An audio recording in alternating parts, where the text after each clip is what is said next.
Welcome. Special day today. It's actually Administrative Professionals Day. And I am my own administrative professional now. So I want to honor myself. No, I'm just kidding. Today, I'm really honoring Carol Fowler, who was my longtime and wonderful administrative professional, kind of my executive secretary, whatever terminology you want to use. But she just did so much for me back in the day.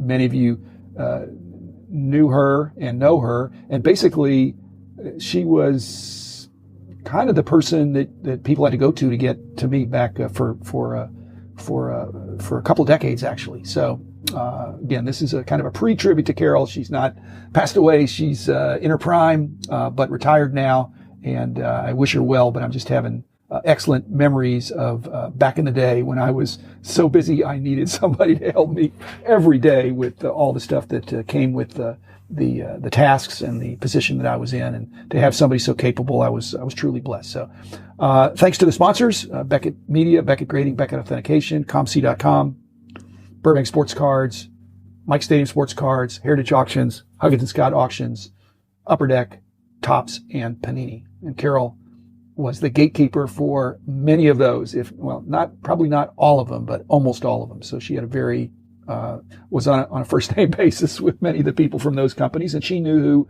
who was to be put through immediately or who to be, and again, all my sponsors were I'm sure got excellent treatment because they're all high quality, but not everybody that called me back in the day was equally not everybody wanted to do something for me. They wanted to have me do something for them, and it wasn't always in my best interest. And a terrific administrative professional. She just had a sixth sense of how to pull that out without offense. I would have asked an awkward question. She somehow had a way of figuring it out. So go back to the early 90s. Basically, there was a little bit of a real estate downturn in Dallas, and that benefited me and our company in two really special ways. One is that we were able to build a brand new headquarters building that was a lovely building, and Carol had been the executive assistant for a guy that was the president of Roger Staubach's real estate company, and he got, I think, reduced or position eliminated because the real estate business was in a lull, was really in a problem. And so all of a sudden, she, who was, with all her capability, was available, and through a mutual friend, because I had so much going on that I just really needed help. And I had some great help in one sense, but I never had a person that really understood the full extent of what being a real professional administrative professional, a real executive secretary really knew what to do. So the problem with her boss, who was a great guy, I highly respected him, he was not available. And through mutual friends, she was suggested to me. And again, it was just a terrific situation, again, that wouldn't have happened. And again, our headquarters building, the land, which was so favorably located, again, another friend told us about it. It was very visible right on the Dallas North Tollway, and it was kind of going into bankruptcy. And we were able to get it out of bankruptcy by making a preemptive payment, which I think was way, way, way less than what it would have been a few years later.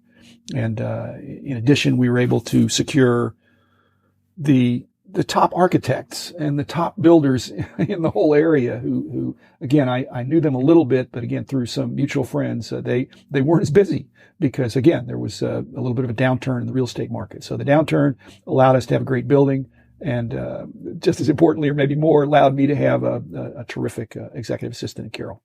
So Carol was my gatekeeper. She, one of her jobs was just to keep people away when I was extra busy. And I really, as I've done in previous episodes, I had really tight deadlines until late 96 when I had my heart attack. But, during those first years, it was, really was wearing the executive hat of being the owner and the boss, but also doing a lot of price guide stuff. And, so she also did a lot of sensitive, HR stuff for our company because she's very trustworthy, and very involved in the onboarding of our new employees. And in those days, we were just adding new employees, seemed like right and left, and she'd get it organized for me and help me to not look stupid when we had new employees. So she'd prepare that and help me with that. And, the one thing I never thanked her for is I don't really remember her lobbying me for her special friends or special causes. I mean, I think she really had a servant heart where she wasn't trying to sneak in things to give her favorites, an edge. She really was pretty unbiased and really had the company's interest at heart as well as mine. So again, very confidential, very faithful, very consistent, very, very trustworthy.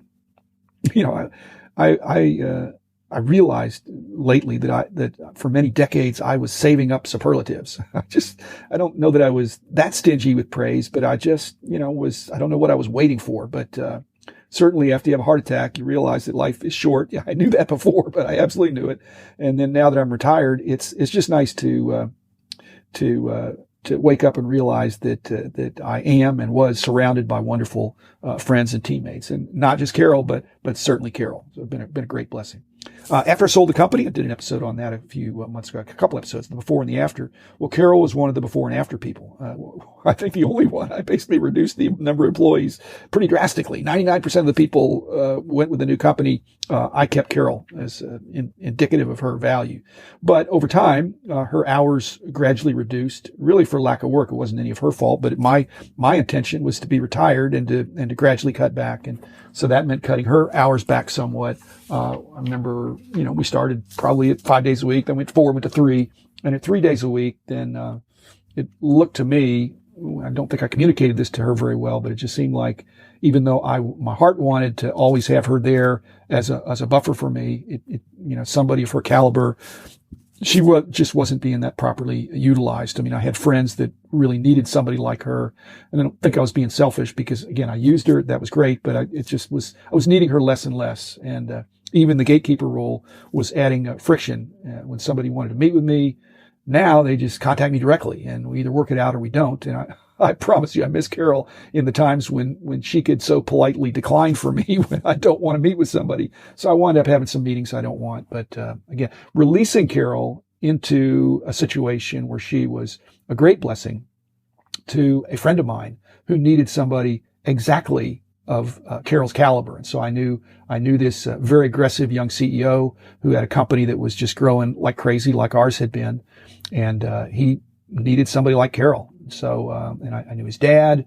I knew some of the other investors in the company. And so Carol was there and just did a great job for them until that company went public and had a great success. And Carol was part of that.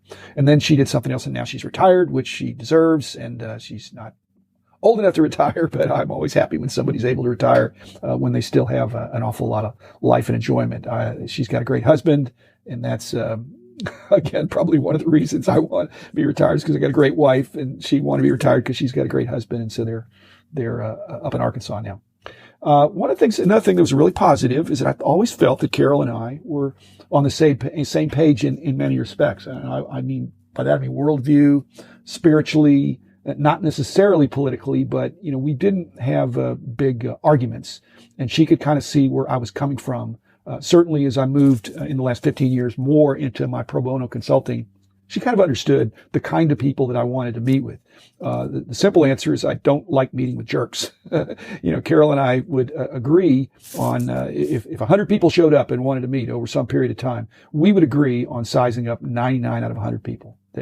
We would be almost always, we would be in agreement that, hey, this person sounds nice and interesting, and they've got some kind of a concept for a business or ministry that they'd like to get some feedback, some honest feedback, unbiased feedback, and free feedback, which I was happy to do.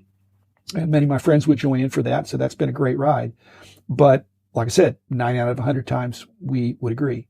Now, the inside joke here that Carol and just a few others will know who I'm talking about is that there was a 100th person that we did not agree about. And Carol really correctly figured out that it was a dude, it was a guy, was not a truth teller. He was not a truth teller. And he was basically, but unsuccessfully, trying to take advantage of me. And she and a few others who know who I'm talking about, they actually were right. But I still occasionally met with this guy. And I was always hoping I could steer him back on the road toward truth. But there's something wrong when you find out that there's a guy that the only friends he has are, for the most part, those people who don't know him or didn't know him. And again, Carol, you're right. You're still right. He is still messed up. So yeah, I think you're enjoying. I didn't mean to bring up an unpleasant memory, but positive memory. Carol has the same birthday as me. Now she's much younger than I am, but we got to share birthdays at the company along with Roberto Ramirez, who also had the same birthday, and one other person. I can't remember, but we had 4 people in our small to medium sized company that had the exact same birthday. Now it's not fair to them because, well, they also always had a party for them, but it always was sharing with me, and it's I guess that's sort of good, but it's at least Carol, it was not as bad as my lovely sister, who actually shares her birthday with Christmas Day. Now that's been a tough deal for her. So Carol, I just want to say thank you for all those years of doing what I wouldn't do, what I couldn't do, what I didn't know to do, and sometimes what I just didn't want to do, but stuff that needed to be done. I really thank you for that. But this is Sports Card Insights. What are the Sports Card Insights in me having an executive assistant, an administrative professional who was just a wonderful helper? Well, I think everybody in this industry is going to have friends. You better have friends, and it's not required that all those friends be super collectors. And you can have non-sports card collecting friends, and they're important in your life. And Carol worked for a company. She had a little bit of collecting interest, but she wasn't keeping a want list and trying to complete a set of 56 tops. But she was a great contributor to my enjoyment. And if you've got people in your life that are helpers like that, be sure to tell them, because it's going to add to your enjoyment. You can imagine if, her desk was just right outside my office. If I'd been miserable Monday through Friday with a bad environment, how are you going to go to the card show on Saturday with a smile? So again, I've said most people want to go to work, and they want to do work that's meaningful to them, that's using their kind of God-given gifts. But just as important, you want to be working with people you enjoy working with, and I certainly did. And lastly, Carol was my female executive assistant, administrative professional. She is not the number one female in my life. I have a spectacular wife, Diane.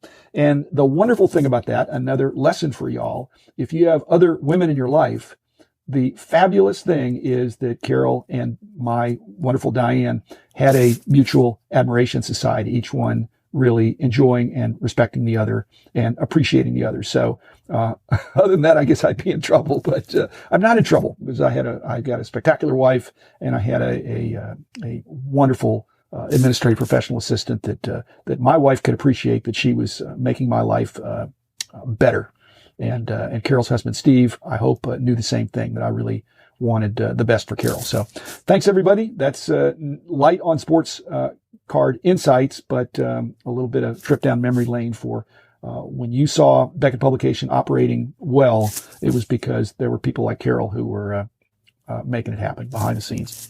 Thanks, Carol. Thanks, listeners. Be back again tomorrow with another episode.